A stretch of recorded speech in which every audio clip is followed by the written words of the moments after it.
केरला में कोविड के प्रतिदिन 22 से 23 हजार नए मामले सामने आ रहे हैं। इसके बावजूद राज्य सरकार ने निर्णय लिया है कि कोविड पाबंदियों में कुछ छूट दी जाए, जिसके तहत हफ्ते के 6 दिन यानी सोमवार से शनिवार सुबह 7 बजे से रात्रि 9 बजे तक सभी दुकानों और पर्यटन स्थलों को भी खोलने की अनुमति दी गई है। हालांकि एक शर्त रखी गई है कि जिन लोगों को 1 महीने पहले पॉजिटिव रिपोर्ट मिली थी या 3 दिनों के भीतर का उनके पास RT-PCR नेगेटिव टेस्ट है या फिर 2 सप्ताह पहले उन्होंने कोविड वैक्सीन का पहला डोज लिया था, उन्हें अनुमति होगी कि वे बाहर निकल सकते हैं और साथ ही वे अपने बच्चों को भी ले जा सकते हैं।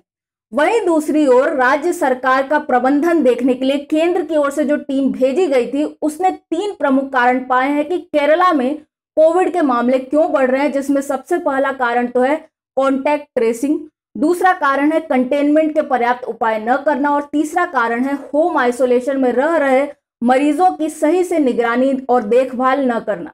ऐसे में आप समझ सकते हैं कि हाल में जो समाचार आया था कि केरला के काफी सारे मामले सिर्फ होम आइसोलेशन के कारण संक्रमण से हुए हैं। साथ ही कॉन्टैक्ट ट्रेसिंग के लिए कहा जाता है कि एक संक्रमित व्यक्ति के 20 कॉन्टैक्ट्स को ट्रेस किया जाना चाहिए, लेकिन केरला में यह आंकड़ा 2 से भी कम है, यानी संक्रमित व्यक्ति के 2 से भी कम कॉन्टैक्ट्स को ट्रेस किया जा रहा है। ऐसे में जो मीडिया है वह इस चीज को अनदेखा कर रही है, जबकि केंद्र की रिपोर्ट बता रही है कि किस तरह का कुप्रबंधन चल रहा है केरला में, लेकिन फिर भी मीडिया में केरला मॉडल को उत्कृष्ट बताने की जो होड़ है वह थमती नजर नहीं आ रही है।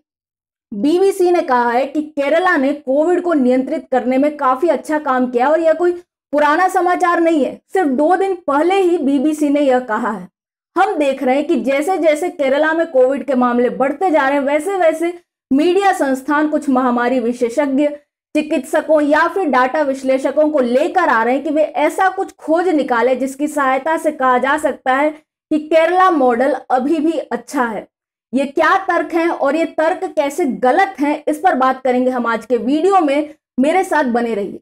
तो सबसे पहला कारण जो बताया जा रहा है केरला में कोविड के मामले क्यों बढ़ रहे हैं, वह यह कि कोविड वैक्सीन पर्याप्त केरला को नहीं मिल रही है, जिसके कारण मामले बढ़ रहे हैं। स्वयं केरला के वित्त मंत्री थॉमस आइजैक का कहना है कि केरला कोविड को नियंत्रित करने में सफल हो ही रहा था, कर्व नीचे जा ही रहा था, लेकिन यह जारी नहीं रह पाया क्योंकि कोविड वैक्सीन पर्याप्त नहीं मिली। इसी चीज में शशि थरूर भी कूद पड़े और उन्होंने भी इसी प्रकार की टिप्पणी की। दूसरा कारण जो बताया जा रहा है वह यह कि राज्य ने पहले अपने लोगों को सुरक्षित रखा, इसलिए अभी मामले बढ़ रहे हैं। उनका संकेत इस ओर था कि सेरोलॉजिकल सर्वे में पाया गया है कि केरला के लोगों में न्यूनतम कोविड एंटीबॉडीज है। तीसरा कारण यह कहा जा रहा है कि केरला ने न्यूनतम अंडर रिपोर्टिंग की गई है।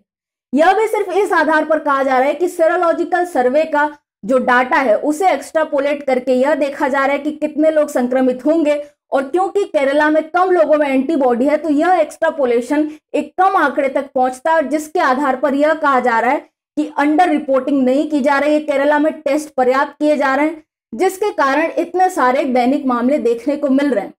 चौथा कारण कहा जा रहा है क्योंकि केरला के लोगों में एंटीबॉडी कम है, इसलिए वहां मामले बढ़ रहे हैं, क्योंकि एंटीबॉडी कम होने से एक बड़ी जनसंख्या है जो अभी भी भेद्य है कोविड के प्रति, और इसलिए केरला के कोविड मामलों में वृद्धि देखने को मिल रही है। पांचवा तर्क दिया जा रहा है कि केरला में कोविड मामले उतने ही बढ़ रहे हैं जितना कि राज्य सक्षम है निपटने में, यानी उसका स्वास्थ्य इंफ्रास्ट्रक्चर इन मामलों को प्रबंधित कर सकता है, यह तर्क है। छठा तर्क दिया जा रहा है जो स्वयं स्वास्थ्य मंत्री वीना जॉर्ज ने दिया है। वे कहती हैं कि केरला में कोविड का फ्लैट कर्व उतना रखा जा रहा है जिससे मैनेज भी किया जा सके कोविड के प्रबंधन को, और साथ ही धीरे धीरे हर्ड इम्यूनिटी की तरफ भी पहुंचा जा सके। और सातवां यही तर्क है कि कोविड का जो पठार देखने को मिल रहा है मामलों का, उसकी सहायता से हर्ड इम्यूनिटी तक पहुंचना चाह रही है केरला सरकार। और आठवां तर्क यह दिया जा रहा है कि केरला सरकार ने कोविड का प्रबंधन इतने अच्छे से किया है और लगातार 1.5 वर्ष से कर रही है, इसलिए वह थक गई है, इसलिए कुछ कमियां हाल में देखने को मिली हैं। अब ये तर्क कैसे गलत हैं, एक एक करके समझते हैं। सबसे पहले आप देखिए केरला का कोविड चार्ट। इसमें आप स्पष्ट देख सकते हैं कि केरला में कोविड की पहली लहर तो कभी समाप्त ही नहीं हुई। मार्च में भले ही मामले कुछ कम हुए थे और न्यूनतम 1000 तक गए थे, लेकिन फिर भी प्रतिदिन 2 से 3 हजार मामले आ रहे थे, लेकिन तब टेस्टिंग भी कम थी और टीकाकरण अभियान तब गति भी नहीं पकड़ सका था, लेकिन कोविड की दूसरी लहर शुरू हो गई थी। ऐसे में जो थॉमस आइजैक का कहना है कि टीके की कमी के कारण मामले बढ़ रहे हैं, वे अपना पिछला डाटा देखें कि कैसे टीकाकरण अभियान जब नहीं था तब ऐसे मामले बढ़ रहे थे और जब टीकाकरण अभियान गति पकड़ रहा था तब भी दूसरी लहर केरला में चल रही थी और वह लहर अभी तक शांत नहीं हुई है। दूसरे, तीसरे और चौथे जो तर्क हैं वे सेरोलॉजिकल सर्वे पर आधारित हैं, लेकिन ये लोग शायद भूल जाते हैं कि सेरोलॉजिकल सर्वे एक प्रतिनिधित्व चित्र नहीं दे सकता है, क्योंकि इसमें देश के मात्र 70 जिलों का ही सेरो सर्वे किया गया है और उसमें भी जो अधिकांश प्रभावित रहे संक्रमित जिले जैसे दिल्ली, अहमदाबाद, मुंबई, भोपाल, इंदौर, इस प्रकार के अनेक जगहों का इसमें आकलन नहीं किया गया। और केरला के संदर्भ में देखें तो इसमें मात्र मध्य केरला के 3 जिलों का सेरोलॉजिकल सर्वे किया गया है, जिसमें कोझिकोड और मल्लपुरम जो सबसे प्रभावित कोविड जिले हैं वहां का सेरो सर्वे नहीं किया गया। ऐसे में इन सर्वाधिक प्रभावित जिलों को छोड़कर सेरो सर्वे के डाटा को एक्स्ट्रापोलेट करके यह कहना कि कोविड में इतने ही लोग संक्रमित हुए हैं केरला में और इसलिए सही रिपोर्टिंग की जा रही है, वह गलत है।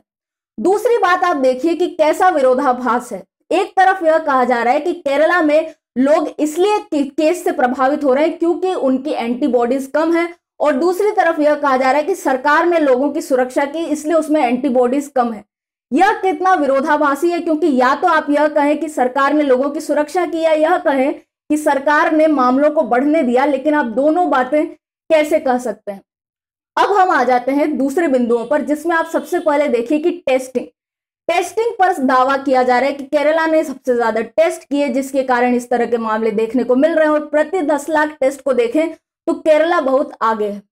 सबसे पहले आप समझें कि टेस्ट करना ही एक पैमाना नहीं होता है, बल्कि टेस्ट एक हमारे लिए सहूलियत है यह देखने के लिए कि कोविड कहां बढ़ रहा है और उसे नियंत्रित किया जाए। लेकिन केरला में ऐसा लगता है कि वे मात्र टेस्ट कर रहे हैं और टेस्ट के जो परिणाम देखने को मिल रहे हैं उसे लागू नहीं कर रहे हैं, उसके आधार पर कोई रणनीति नहीं बना रहे हैं। और इसलिए हम पाते हैं कि केरला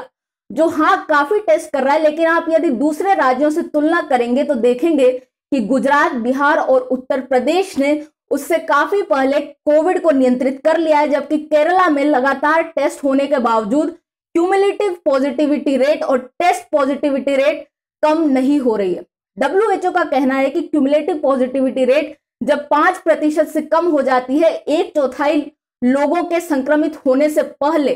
तब माना जाता है कि कोई राज्य सुरक्षित है। लेकिन केरला में लगभग 30% टेस्ट होने के बाद यह ग्राफ नीचे गिरना शुरू हुआ और वह भी इसमें गिरावट बहुत कम है, यह लगभग एक सीधी रेखा है। और इससे आप समझ सकते हैं कि केरला में कोविड टेस्टिंग के आधार पर यह नहीं कहा जा सकता कि वह अच्छा प्रदर्शन कर रहा है।